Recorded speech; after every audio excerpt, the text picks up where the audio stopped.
So I'm going to try to make a little headway in Romans. I didn't get to it for a week, and so it's going to take forever if I go at this rate. But anyway, Romans 3.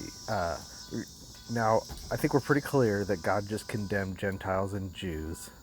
So everybody is condemned equally, except there's kind of an exaggerated sense of condemnation for those who are treasuring up wrath by resisting truth that's so close to them. So the Jews have the law, and if they don't let that law do a work in them to bring them to a crisis to where they'll come to the gospel for their justification, then the consequences really even are more severe. And that's one of the reasons why we believe that there are distinctions of judgment. You know, everybody ends up in the lake of fire, but God is also just, and it seems like there's a greater condemnation for those who know the law and don't turn to the gospel.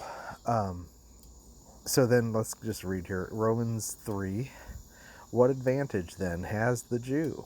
In other words, if their condemnation is so sure, if they don't turn to Christ, what is the advantage of being Jewish? It sounds like it's even worse, right? What profit is there of circumcision if my circumcision is made uncircumcision because I can't keep the law? Well, much in every way, there's much advantage, chiefly because that to them were committed the oracles of God. For what if some did not believe? Shall their unbelief make faith of God without effect? God forbid. Yes, let God be true, but every man a liar. As it is written, that thou might be justified in your sayings and might overcome when you are judged. Who's being judged?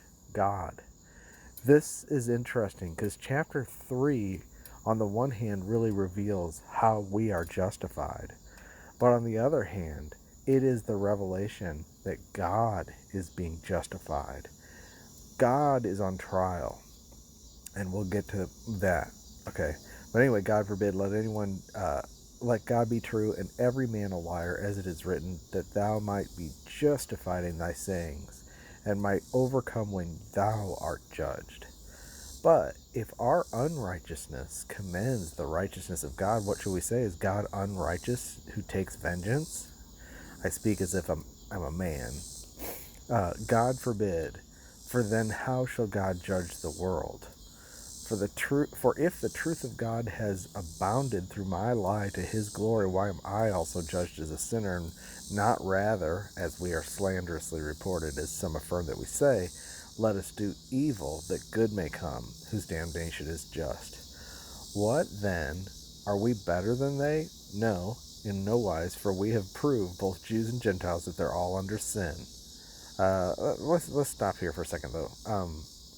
So he's saying, look, our unrighteousness and our unbelief and our lying actually provides a dark backdrop against which the glory of God and his righteousness shines and his judgment is vindicated.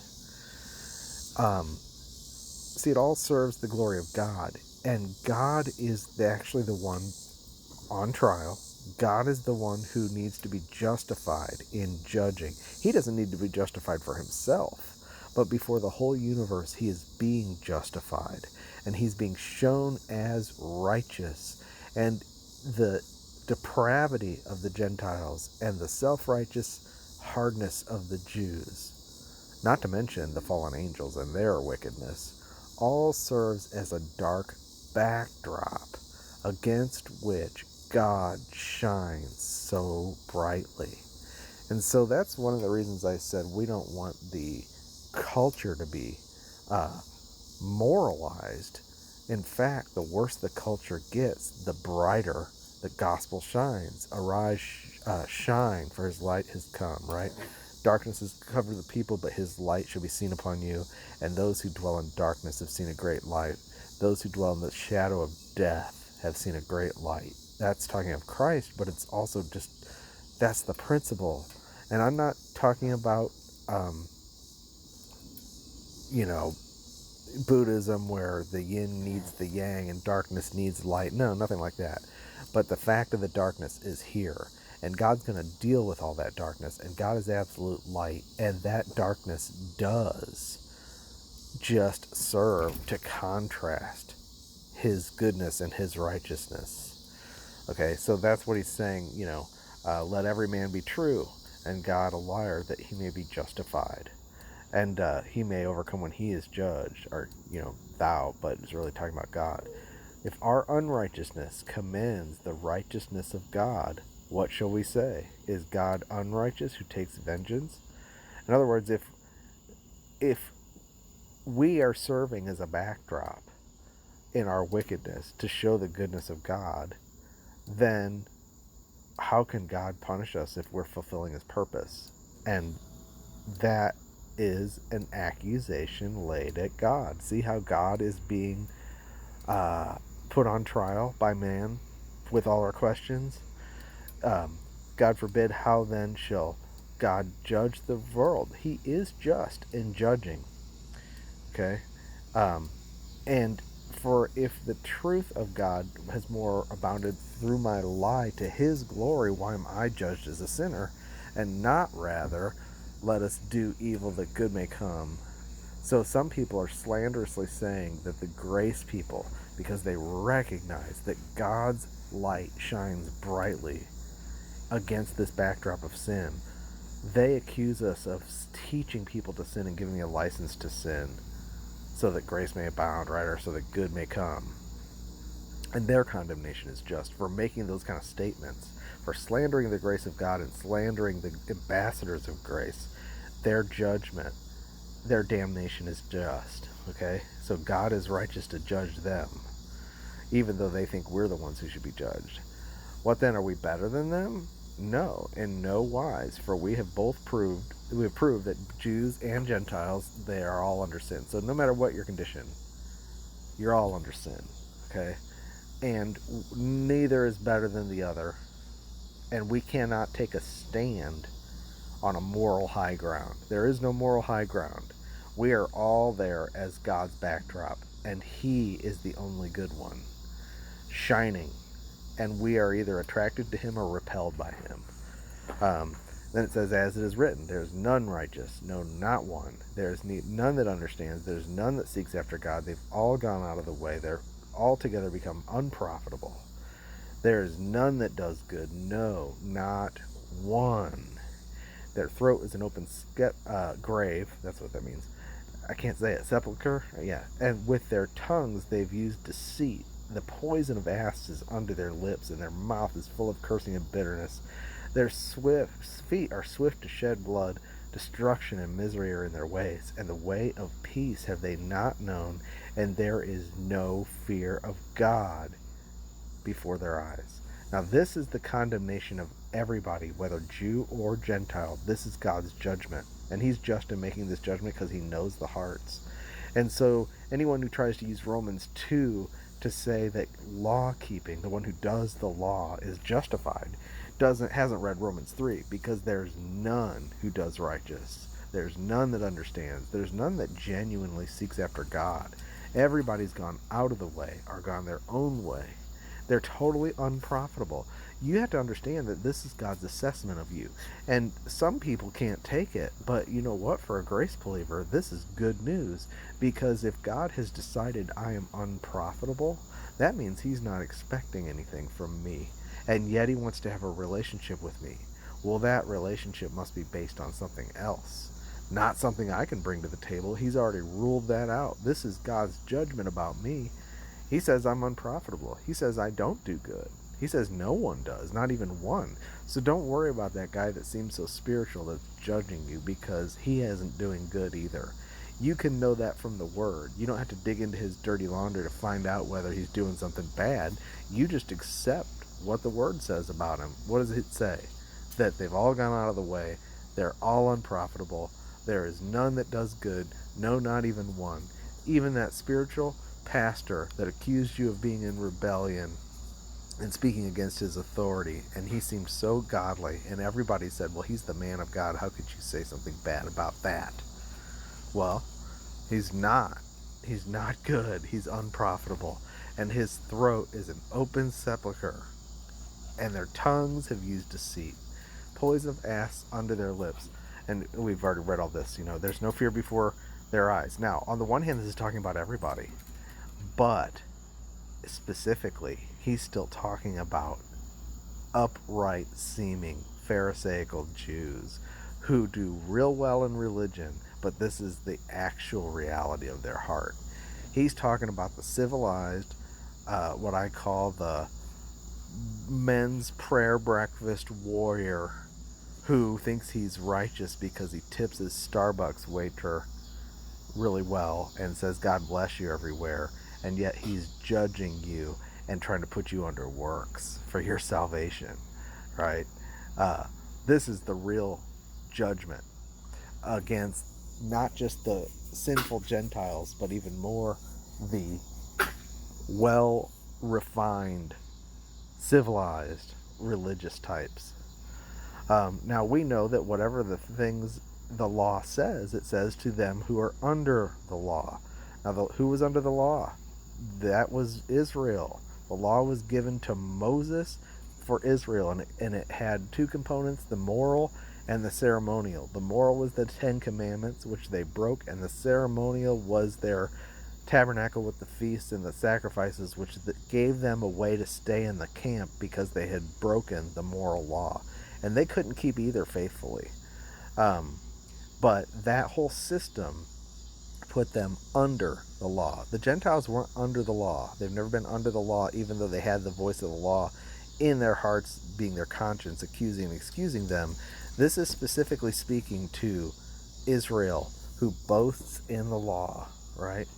Now, we know that whatever the law says, it says to those who are under the law that every mouth can be stopped and all the world become guilty before God. Not just the sinful Gentiles, but also the Jews who have the law and boast in it.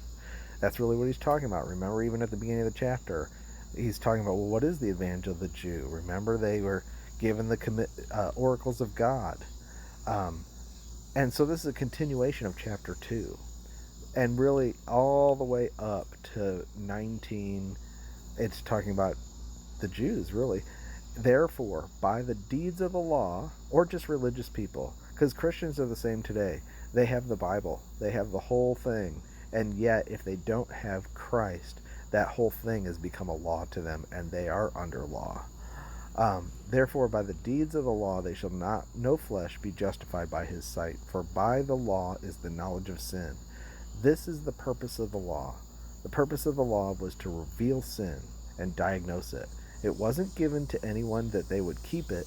It was given, as we'll see in Romans 5, that the offense would abound, so that through attempts at law keeping, the law of sin, described in Romans 7, would be discovered, that there is something else operating in me, that no matter how much I would do good, evil is present within me. And the law of God has come to find that out and make me realize it.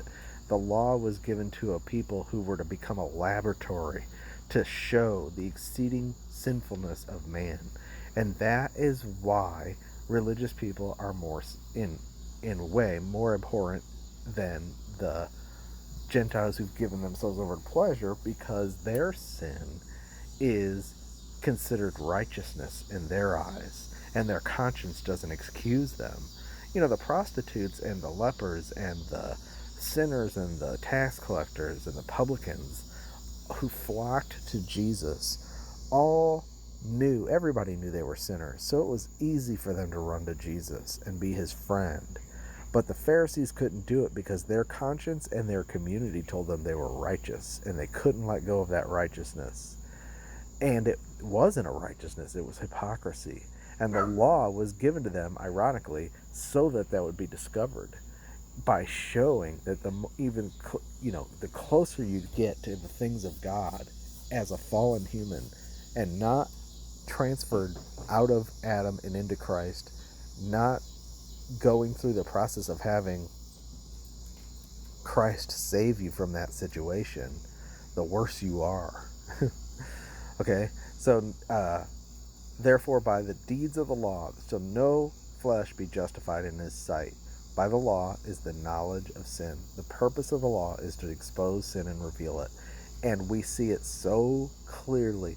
I said I guess in another study, but Abraham lived a seemingly unreligious life, and there's not a whole lot of reference to sin in his life. You don't see him repenting and moaning in sackcloth and ashes and weeping, and yet he did sin. He did some pretty horrendous things. But that was before the law was given. So the word doesn't give the microscopic detail on his sin. It just states it matter of fact. Those guys had multiple wives and lied about Sarah, and Jacob was a conniver and a swindler. I mean, but it just tells the story. You have to kind of make the moral judgment. Whereas once the law is given, and you see the story of David, and you see the stories of in the Old Testament, and you see God's judgments being given under that law, the law exaggerates, and it's like a microscope, so you can see their sin. And like I said, you read David, and you're like, oh my gosh, and if God was merciful to him, well, was he that much worse than Abraham and Isaac and Jacob? Jacob's kids were terrible.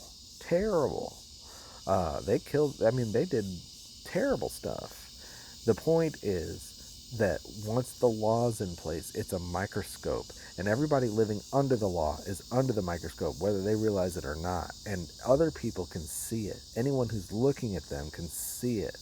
The vast difference between the standard of righteousness to which they were held and the reality of their living. Whereas when you get back to Abraham, Isaac, and Jacob, you read the stories of Genesis, those judgments are not so clear, and it's because the law had not been given yet and they weren't under that microscope. So it's interesting that even the word and its tone changes when you read these stories. Once the law is given, you can really see the wickedness of the people and the judgment. It's very, and the mercy of God, though, right? So, but the righteousness, okay, no one can be justified in his sight by the law, because the purpose is to reveal sin and give the knowledge of sin. And poor Israel as a nation had to live under that microscope, and now we have the record, so we can all see, right? Now, we don't want to live under that microscope. We don't want that record. We want Christ to be our record. We can have a new record. We can have the righteousness of God, which is manifested in Christ. Okay, well, that's building up to the good part of Romans 3. I'm going to leave it for the next message. I'll talk to you later.